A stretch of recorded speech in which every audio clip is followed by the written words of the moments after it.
ভিতরে শুধু রাজনীতি নাই, গোটা বিশ্বকে রাজনীতিকে আমি শিখাই, অর্থনীতি শিখাই, পৃথিবী চলবে কিভাবে তা আমি দেখাই।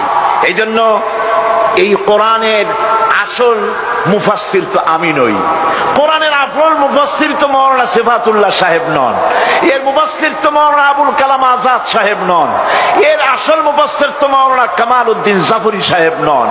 এর আসল মুফাসসির কে?